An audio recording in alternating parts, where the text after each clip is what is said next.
코로나 바이러스로 요즘 고통을 많이 받고 계신데 좀 삶이 평안하신지요? 예, 주변에 아프신 분은 없으신지요? 안 죽은 게 어디? 이게 되게 말을 예, 많이 힘드시군요. 예, 코로나 바이러스가 확진자들은 진짜 고통을 많이 겪고 계시고 아직 제 주변에는 이런 분들이 없어서 간접적으로만 사실 얘기를 듣고 있습니다. 제 주변에는 아직 확진자는 없어서 잘 모르고 있는 상황이고요. 근데 우리는 사실 그 주변에 있는 사람의 입장에 볼 때 가장 힘든 것 중에 하나가 뭐냐면 마스크 구하는 거? 네, 마스크 구하는 게 쉽지가 않습니다. 아시죠? 제 주변에 지인 중에 마스크 유통하던 분이 있다는 것. 그래서 제가 연말에 마스크를 좀 풀었잖아요. 근데 그분이 요즘 마스크를 못 구해갖고 그분도 마스크가 없어서 마스크 유통하는 사람도 마스크 못 구해갖고 지금 겨우 뭐 한두 개씩 편의점 통해서 구한다는 얘기를 듣고 있습니다. 그리고 또 요즘 또 가정주부거나 집에 계신 분들은 애들이 학교를 안 가니 또 난리죠. 죽겠죠.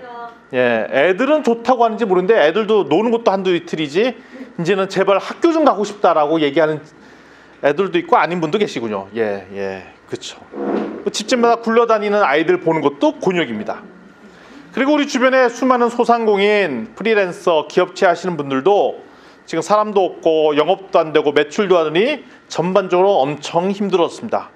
그런데 이게 한국만의 상황이 아니라 이제 글로벌 현상으로 확 번져 버렸어요. 미국, 영국, 프랑스, 이탈리아, 이란 등등 전 세계로 급속도로 확산됐어요. 제 큰딸이 호주에 있는데 이제 호주에도 이제 확산이 되기 시작했거든요. 그 여름인데 확산이 됐어요. 그랬더니 갑자기 사재기가 난리가 나갖고 휴지를 못 구한대. 휴지. 사람들이 왜 휴지를 그러니까 우리는 사재기가 휴지 못 사서 힘든 거는 마스크만 힘들지. 호주에는 휴지를 못 구해갖고 지금 뭐 조만간 휴지가 다 떨어지는데 어떻게 해야 될지 모르겠다. 뭐 이런 얘기를 하고 있습니다. 그래서 그걸로 봐서는 분명한 것은 더워지면 좋아질 거라고 했는데 더운 나라 호주, 아프리카 등에도 퍼지는 걸 봐서 더위와는 무관한 것 같아요. 점점 확산되고 있습니다. 이에 대해서 국가마다 대응법도 다 다른 거예요. 우리나라, 중국, 대만은 비교적 좀 강력하게 대응하는 나라였고 그렇지 않다가 좀 느슨하게 대응하다가 강력하게 바뀐 나라가 지금 미국 같은 경우는 최근에 보니까 한국처럼 강력하게 좀 하겠다라고 얘기를 하고 있고요. 또 특이한 나라 중에 하나가 일본입니다.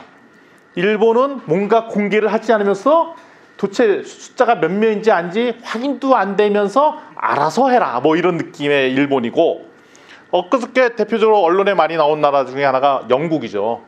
영국 총리가 이거 우리 못 막는다. 힘든 생활을 버텨야 되니 알아서 잘 지내라. 친했던 분들과 미리 작별 인사도 해놔라. 뭐 이런 얘기를 했어요. 아마 영국 사람이 한 80%는 걸릴 것 같다. 힘들지 않냐? 그렇지만 우리 뭐 축구 경기 이런 거 폐쇄 안 하겠다. 우리 즐길 거 즐기자. 뭐 이래갖고 뭐 비난도 받고 있고 뭐 역시 영국 사람은 다르다. 뭐 이런 얘기도 하고 있고 별의별 얘기가 다 나오고 있습니다. 하여튼 영국 사람은 독특한 생각을 갖고 있는 것 같아요. 그리고 교회들도 사실 힘듭니다. 신천지가 대거 확산하는 계기가 되면서 비난이 신천지한테 쏟아지더니 이제 사회적 거리를 두기 하면서 이제 교회가 예배를 안 드리는 교회들이 많이 늘어났잖아요. 근데 최근에 그럼에도 불구하고 예배를 드리던 교회에서 확진자가 나오면서 최근에 그 비난이 교회로 서서히 가고 있는 상황입니다. 그래서 교회에 대해서 불편한 시각을 사회에서 갖고 있는 것도 현실인 겁니다. 이럴 때 우리는 참 판단하기 어렵습니다. 어떻게 사는 것이 참 올바른 그리스도인의 삶이고 이런 교통을 어떻게 견뎌야 되는가. 그런데 때마침 오늘 읽는 성경 본문이 요한계시록 7장 말씀이에요. 바로 이 7장 말씀이 우리에게 꿈과 비전과 방향을 제시해주는 귀한 말씀이 되길 주님으로 축원드립니다. 아멘. 그래서 요한계시록 7장 오늘 읽었는데요. 이 중요성이 세 가지 측면에서 진짜 중요한 말씀이 요한계시록 7장 중에 하나예요. 첫 번째는 왜 그러냐? 신천지를 비롯한 수많은 이단들이 해석을 가장 많이 이상하게 하는 본문이 바로 요한계시록 7장 오늘 읽었던 본문입니다. 대표적으로 이런 거예요. 2장의 2절에 보면은 천사가 해 돋는 데부터 올라가서 뭐 이런 장면이 나거든요. 해 돋는 곳? 해두는 곳이 동방이네. 동방의 나라 어디? 대한민국. 그게 바로 접니다. 동방 나라에서 나온, 해두는 나라에서 온 천사가 바로 나고, 내가 바로 하나님의 특별 지시를 받은 그 천사가 나요. 근데 그 내가 인침는 역할을 하고 있으니 나한테 잘 보여서 인침을 받으면 구원을 얻는다. 그게 몇 명? 14만 4천. 요 레파토리를 갖고 있습니다. 그래서 나에게 잘 보이면 14만 4천에 들어온다라고 얘기를 해석을 합니다. 이게 바로 대표적으로 이단이 해석하는 본문의 방식이에요. 둘째, 7장은 독특한 구조를 갖고 있습니다. 7장은 뭐냐면 앞서서 6장까지 언급한 6개의 인이 봉인이 해제되는 장면들이 막 나옵니다. 봉인이 해제됐어요. 재난이 막 있어요. 재난이 엄청나게 막 있어요. 예수님께서 봉인한 인을 떼가면서 재난이 시작됐는데, 지난번 계시록 6장에서 6개 인을 다 떼버렸어요. 근데 7개 인을 아직 안 떼었어요. 근데 그 사이에 싹 끼어 들어간 본문이 오늘 본문이에요. 근데 오늘 들어간 본문의 주제가 뭐냐면 구원입니다. 구원.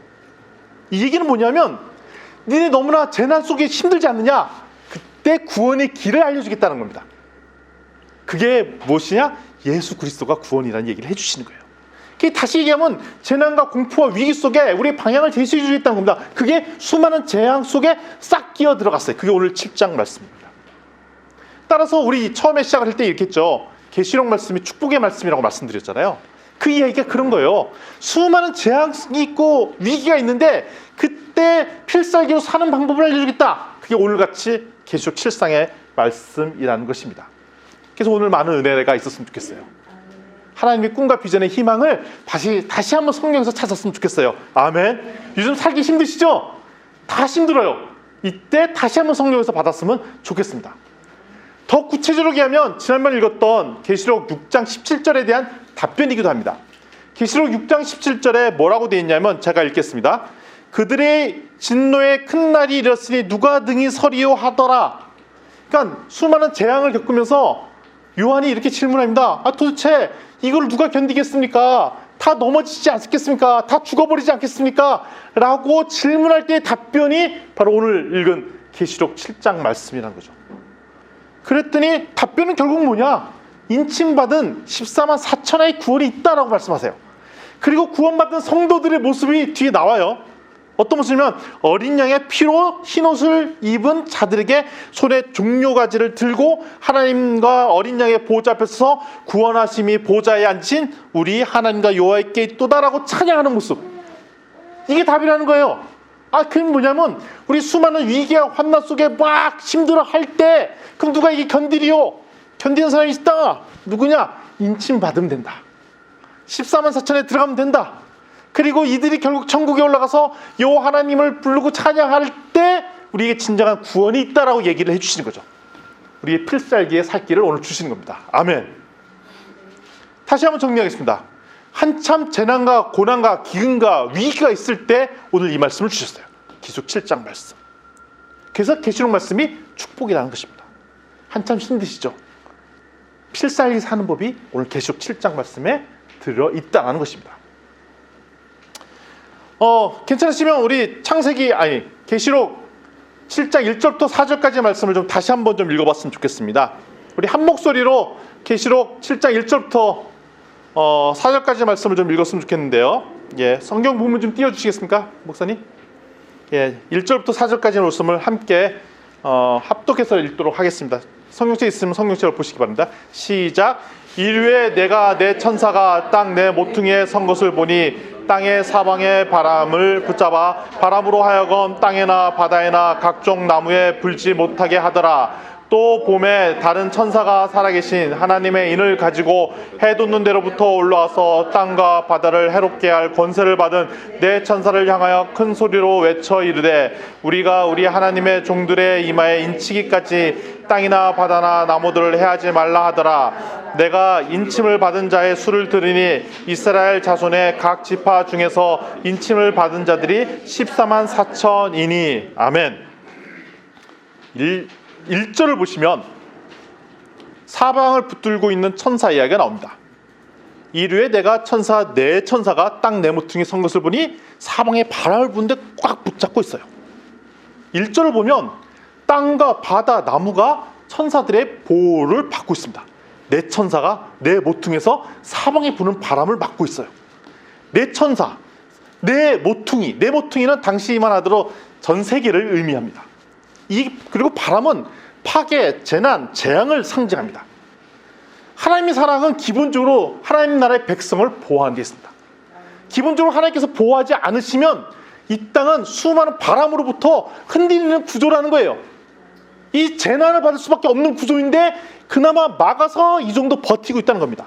그러니까 뒤집어서 얘기하면 천사가 붙들지 않고 있으면 이미 이 천하는 재앙으로 가득하다는 거예요.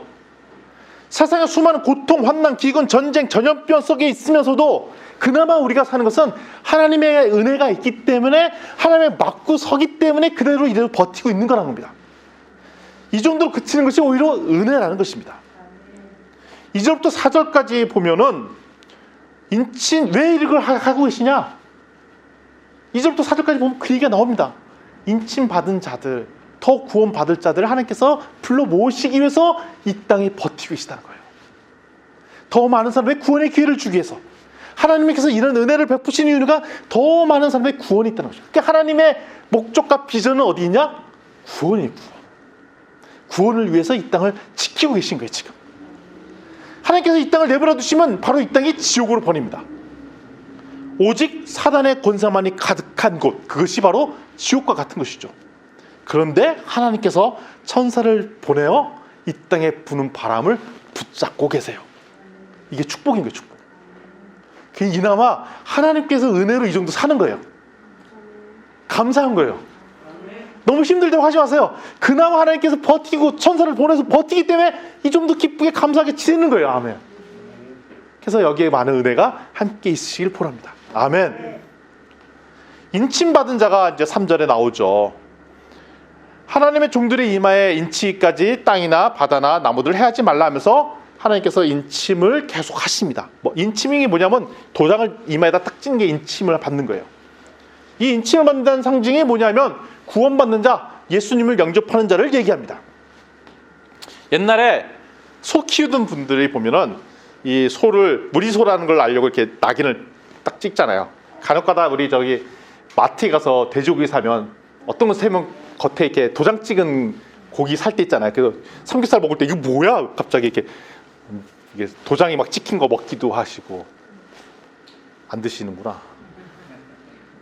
저나 우리 장로님은 그런 거 상관없이 잘 먹을 스타일이시. 예, 아닌 것 같기도 하고, 인 것 같기도 하고. 예, 저는 뭐 그런 거 잘 먹는데 하여튼 도장을 탁탁탁 찍습니다. 이 인형 누구 거라는 상징이에요. 누구 거냐 이겁니다. 그래서 하나님께서 인침을 딱 찍는 것은 뭐냐면 바로 소의 등급 찍듯이 신분을 딱 구분합니다. 이건 누구 내 거, 누구 내 거, 누구 내 거. 근데 이건 누구 거? 내 거라는 거예요. 누구 거? 예수님 거라는 거예요. 도장을 딱 보면. 그래서 인침 받아라. 너 얘는 누구 거? 내 거. 인침 받으면 신분이 바뀌는 거죠. 누구 걸로? 우리는 누구 거? 네, 우리는 내 거가 아니라 우리는 예수님 거, 하나님 거로 딱 도장을 받으라는 얘기예요. 이마에 인침을 받으라는 거죠. 그래서 신분이 달라집니다.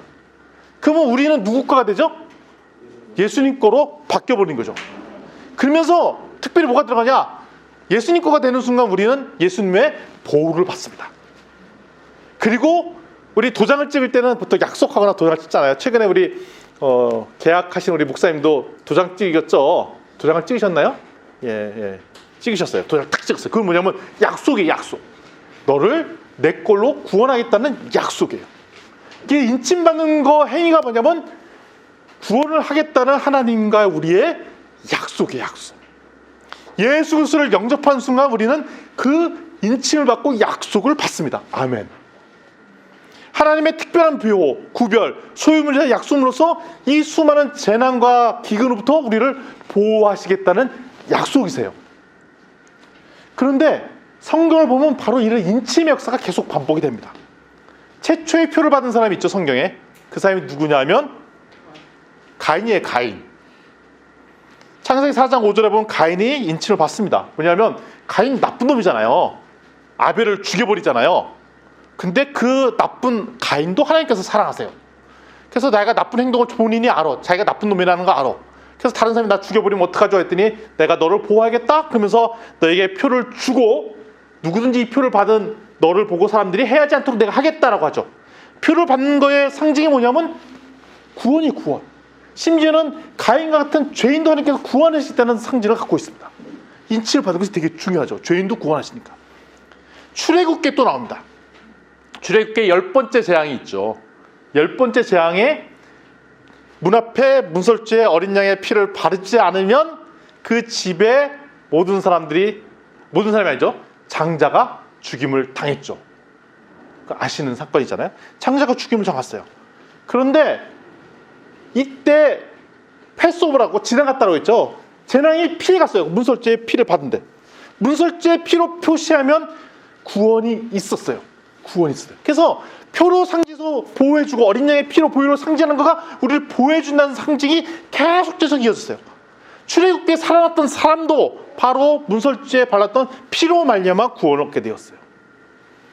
에스겔서 9장 4절에도 보면 너는 예루살렘 성읍을 숭행하며 그 가운데로 행하는 모든 가증한 일로 말미암아 탄식하며 울은 자의 이마에 표를 그려라. 그래서 표를 받은 사람만 구원을 해주겠다라고 에스겔서 9장 4절에도 계속 되어 있어요. 그러니까 하나님께서 인침을 하고 도장을 찍고 하는 행위가 바로 우리의 구원과 밀접한 관계가 있습니다.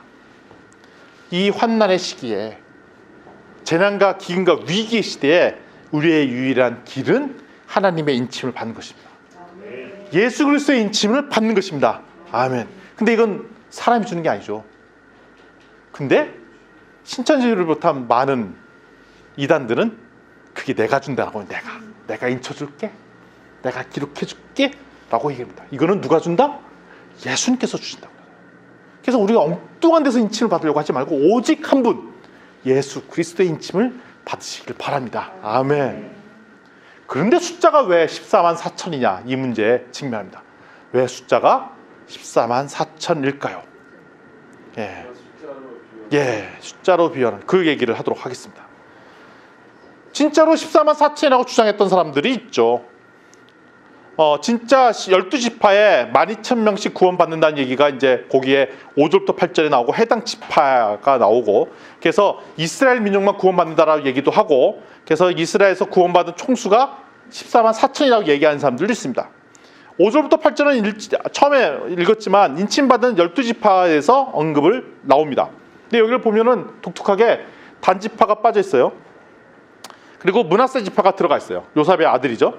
하지만 구약에 나온 12지파가 다 성경에 나온 때마다 조금씩 멤버들이 다릅니다. 처음에 출애굽기 창세기에 나왔던 12지파와 그다음에 민수기에서 나왔던 12지파와 또 계시록에 나오는 12지파가 조금씩 달라요. 또 특별히 구약에 보면 북이스라엘 남유다 시절에 북이스라엘이 멸망하면서 그때 지파의 개념이 완전히 무너져 버립니다. 막 혼혈로 다 섞이게 돼버리고. 그래서 지금 보면 이스라엘 민족 중에 그 지파의 개념이 남아있는 개념은 남유다의 후예인 유다지파와 그 어디냐 무슨 지파냐면 베냐민 지파만 딱 남아있고 나머지는 다 혼혈이 되어버렸어요.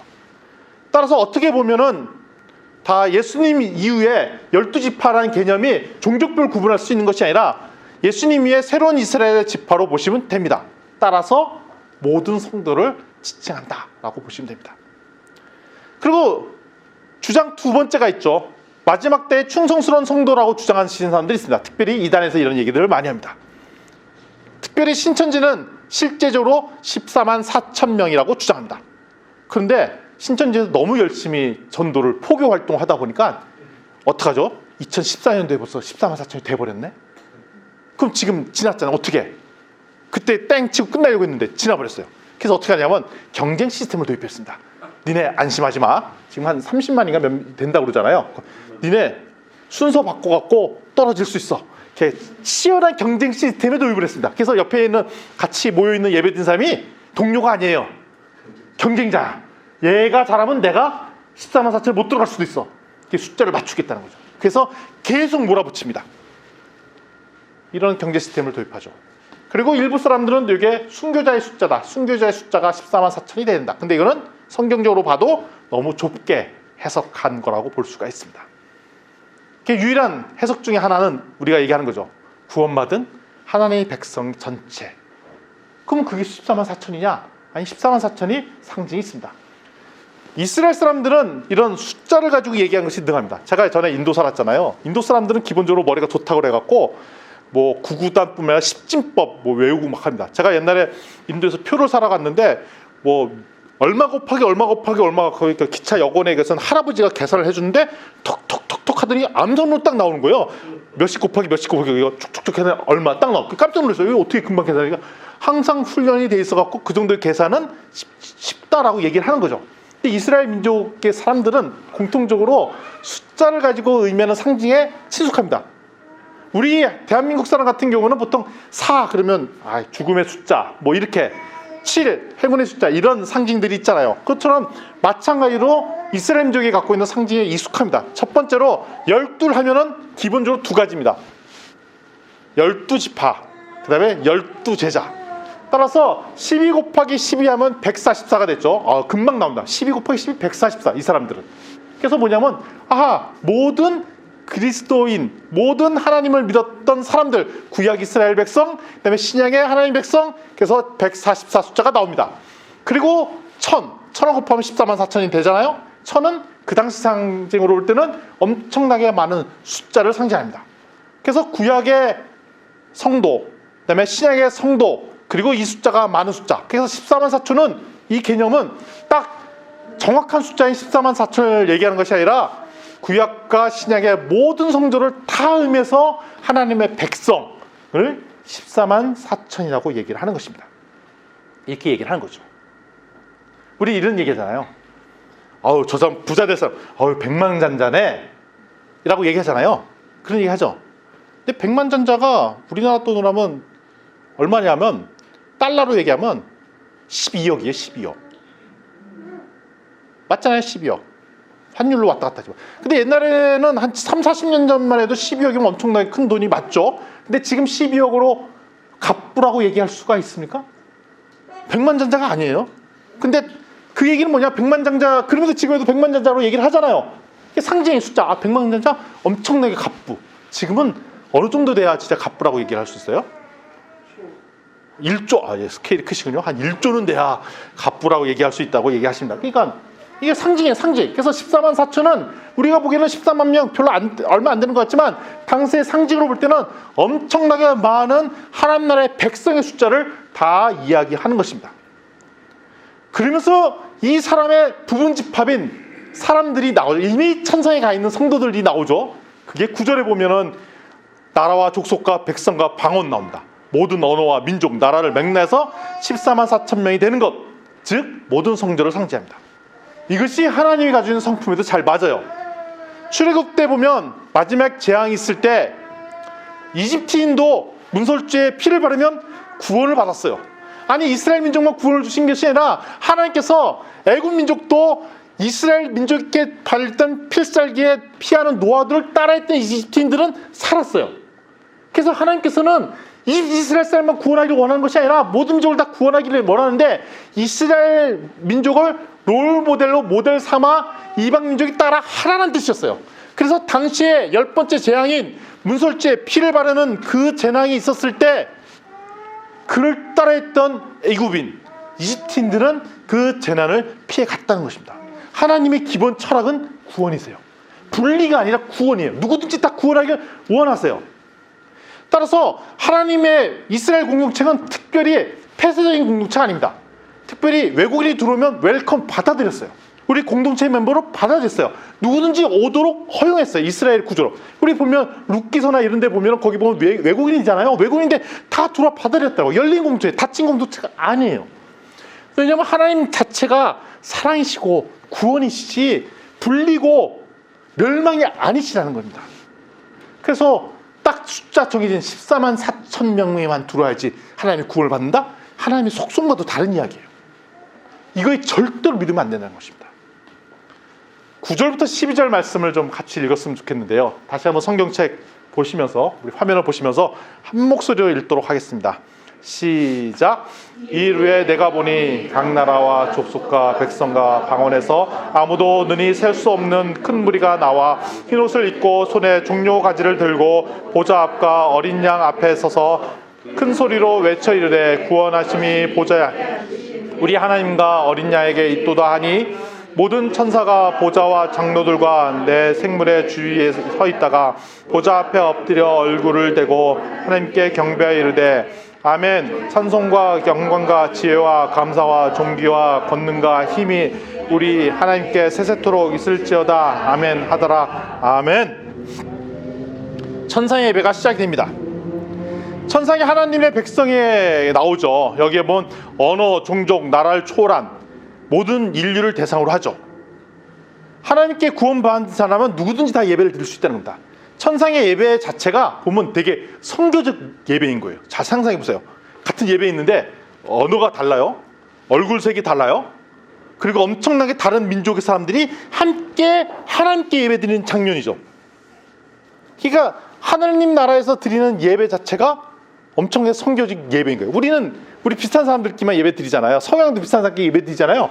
아니에요. 하나님 나라의 천국에서 드리는 예배 자체가 엄청나게 다양한 열방의 사람들과 언어도 다른 사람들이 모여서 함께 드리는 예배라는 거예요. 예배 자체가 그렇다는 거예요. 근데 우리에게는 분리와 분열의 역사가 남겨져 있죠. 바벨탑 사건 이후에 우리는 계속 분열하고자 해요. 악한 뜻을 가진 사람들이 연대하는 것을 막은 것이 바벨탑의 사건이잖아요. 근데 악한 뜻을 가진 사람이 자꾸 분열되는 것은 오히려 하나님께서 바벨탑에 했던 징계와 동일해요. 악한 뜻을 가진 사람이 자꾸 연대하고 분열시키는 게 맞아요. 그런데 우리같이 선한 뜻을 가진 사람들이 분열하는 것은 그런 넌센스라는 거죠. 하나님을 믿는 사람들은 자꾸 연대해야 돼요. 분열돼서는 안 되죠. 근데 하나님의 구원을 받은 사람들이 연합인데 우리가 배타적인 모습을 가지고 연대하지 않고 민족을 제어하고 이러면 안 된다는 거예요. 근데 잘 보면 우리 속에 그런 게 있어요. 잘 보세요. 우리 교회인데도 약간 우파적 성향을 생긴 목사님 교회, 그다음에 약간 좌파적 성향을 갖고 있는 목사님 있는 교회끼리 분리하죠. 지금 서로 말을 안 섞습니다. 하나님께서 원하시지 않은 거예요. 사상은 깨야 되는 거죠. 왜냐하면 사상은 사람이 만든 건데 하나님께서는 이것조차도 연대하기를 원하시는데 이게 분리가 되면 안 된다는 거예요. 지역도 그렇죠. 우리의 지역이 있어요. 전라도, 경상도가 나뉘어 있어요. 그런 측면에서 우리 목사님은 되게 훌륭하신 분이세요. 왜냐하면 전라도와 경상도가 만나셨잖아요. 예. 그리고 잘 사시잖아요. 예. 봐야죠. 더 잘 살지는. 예. 지역 감정을 묻고 이렇게 사시는. 할렐루야. 그리고 지금 남북이 계속 갈라져 있죠. 북과 남의 강력한 갈등. 그리고 우리 내부에 중국을 따는 중국파냐, 일본을 따는 일본파냐, 미국파냐 다 갈라져 있죠. 이건 하나님께서 원하시는 방법이 아니라는 거죠. 이 생각과 생각이 다른 것이 하나님 이름으로 연대하기를 원하는 것. 이게 마지막 때 방금 읽었던 천상의 예배에 나타나는 거예요. 우리 훈련을 해야 돼요. 우리랑 생각이 다른 사람, 심지어는 종족이 다른 사람, 정치적 성향도 다르고 뭐 이래서 다름에도 불구하고 우리 함께 하나님의 비전을 향해 나아가려고 하는 노력하는 것. 저 사람 나랑 저 사람이랑 상종하는 차라리 내가 그냥 이러시면 안 된다는 거죠. 근데 이게 어떻게 가능하냐? 어린 피로 씻은 흰옷을 입은 자들이 손에 종려감을 들고 하나님과 어린 양의 보좌 앞에서 구원하심이 보좌에 앉으신 어린 양과 구원이 어린 양과 하나님께 있도다. 하나님과 어린 양께 있도다고 말씀한 그것처럼 바로 이거의 주체는 구원받은 자가 하나님 앞에 구원받은 것을 감사하고 찬양하는 모습에 있다는 것입니다. 이거는 우리가 스스로 할 수가 없는 거잖아요. 오직 예수 그리스도의 피로 깨끗함을 받아야지만 가는 겁니다. 우리를 죄를 씻기는 받아야지만 가능합니다. 이 자가 종려나무를 들 수 있는 승리하는 자는 거죠. 따라서 이 시대에 승리할 수 있는 유일한 길은 예수 그리스도로 말미암아 죄를 씻김 받아서 정결케 되는 것밖에 답이 없다는 거죠. 그래야 승리할 수 있다는 겁니다.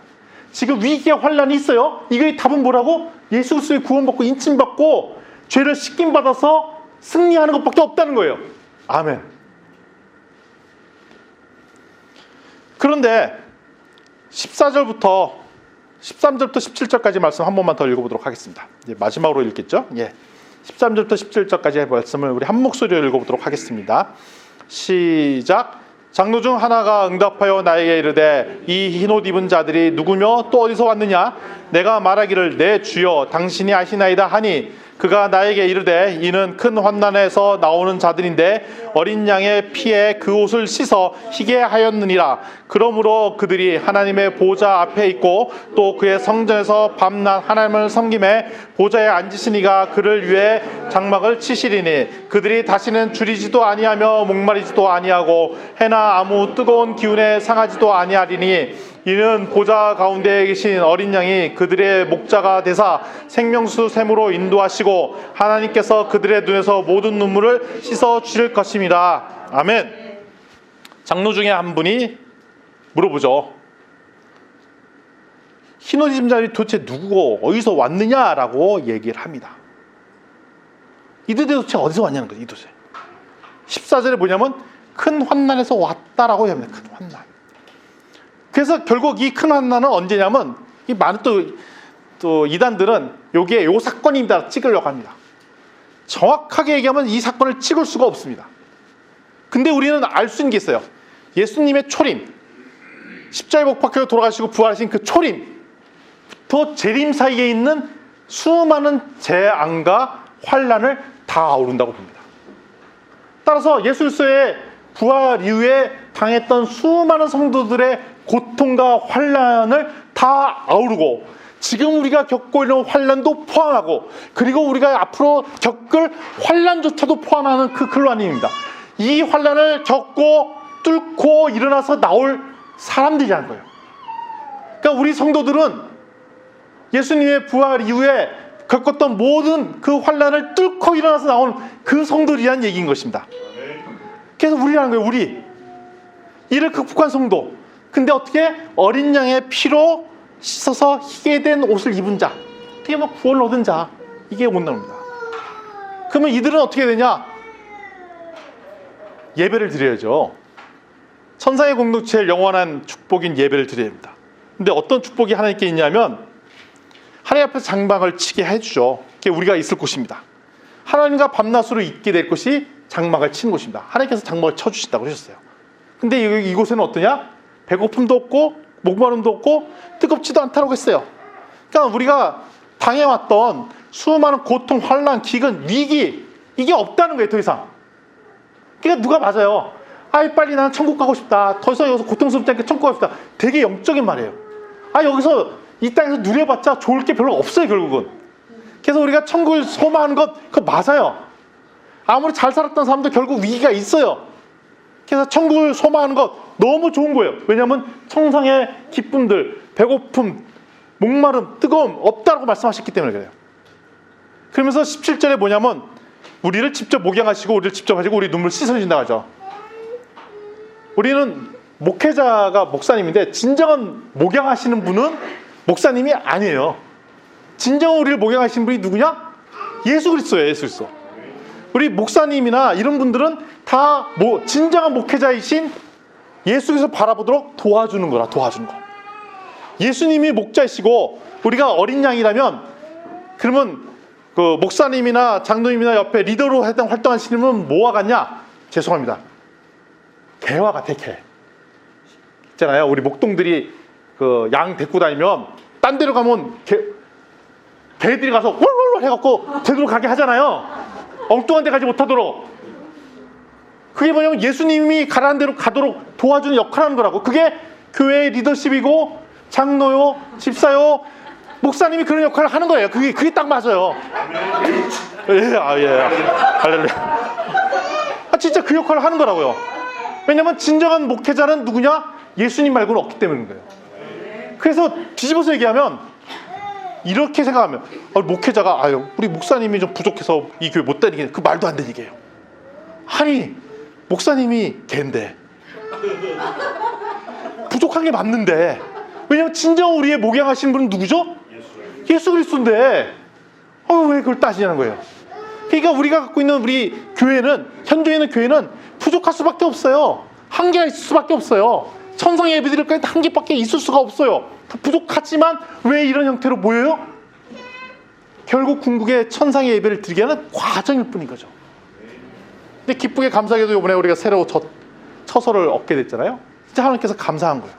왜냐하면 우리가 새롭게 오직 하나님께 바라보도록. 근데 분명한 거 있어요. 우리가 옮겨질 그 처소가 결코 완벽하지 않을 거예요. 과정이기 때문에요. 진정한 천상의 하나님 나라의 예배를 드릴 거기를 제대로 가기 위한 과정일 뿐이에요. 그래서 너무 그렇게 만족해 하시지 않으셔도 돼요. 부족함 당연히 있을 거예요. 그리고 우리 너무 기대하지 않으셔도 됩니다. 근데 기대가 돼요, 사실은. 근데 기대하지 않으셔도 된다는 얘기입니다. 왜냐하면 과정일 뿐이에요. 그러면서 우리를 직접 하나님께서 예수 그리스도 목양하시고 인도해주시고 우리 눈물을 씻어주시는 거예요. 그래서 네 고통과 괴로움인데 왜 우리 교회에서 안 씻어줘? 잘 못하는 게 당연해요. 네, 잘 못해요. 누가 씻어주신다고요? 예수님께서 씻어주신다고 합니다. 예, 진짜 우리 예수님께 위로를 받으셨으면 좋겠습니다. 아멘. 결론을 맺도록 하겠습니다. 구원하심이 보좌에 앉으신 우리 하나님과 어린 양께 있다고 말씀했습니다. 이게 정답입니다. 구원은 어디 있냐? 예수님과 보좌에 앉으신 하나님과 어린 양께 있습니다. 잘 생각해보죠. 우리가 한참 힘들고 정답이 무엇인지 모르고 막 방황하고 있죠, 요즘. 그때 오직 구원은 어디에 있다? 하나님과 어린 양 예수에게 있다는 말씀인 거예요. 따라서 우리는 구원의 인침을 받으면 구원해 주시겠다는 축복의 말씀인 거예요, 오늘이. 근데 요즘 우리가 어떻게 살아야 되죠? 우리 요즘 어떻게 살아야 되냐고 얘기하면 주변에서 이렇게 얘기합니다. 요즘 어떻게 살아야 되냐고요? 마스크와 손세정제가 있어야 된다고 산다고 얘기합니다. 마스크가 구원이 돼버렸어요. 우리 생명줄을 달고 있는 구원, 마스크. 호주에는 마스크 구하기는 어렵지 않대요. 호주에서 생명주 되시는 분들은 휴지가 우리의 구원자가 되시는 거야. 어디서? 호주. 화장실 못 가겠다는 거예요. 그게 없으니까. 죽을 통이죠. 예, 난리예요, 난리. 그리고 지난주에는 엄청난 주식과 이런 것들이 폭락을 겪었습니다. 주식 가격도 떨어지고 폭락도 되고 모든 것이 떨어진 시대입니다. 집값도 떨어지고 서울 강남도 몇 억씩 떨어졌다고 합니다. 그러면서 다들 권하는 얘기가 뭐냐면 이럴 때 뭐가 있어야 되냐?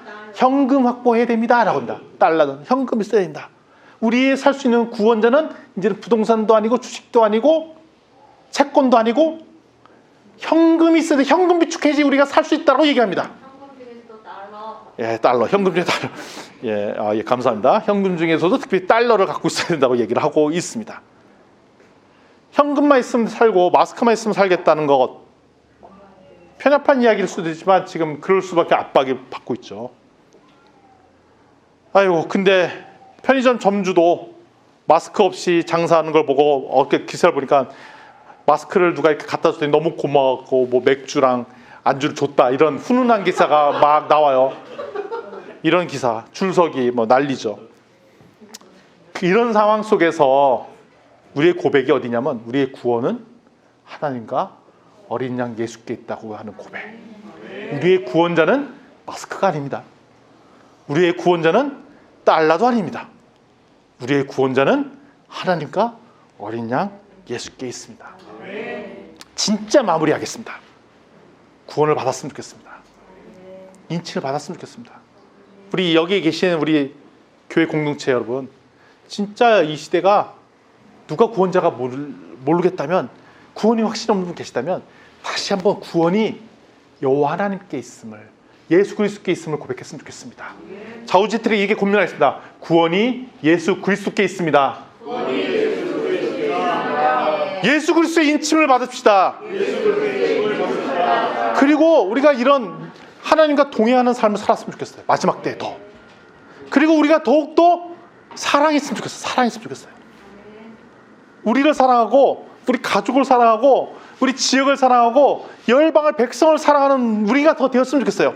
사회적 거리를 두자고 해서 더 분리하도록 돼 있는데 이럴수록 더 사람들을 사랑하는 우리가 되었으면 좋겠습니다. 따라서 우리가 지역에 있는 사람들, 우리가 필요들을 막 봐야 돼요.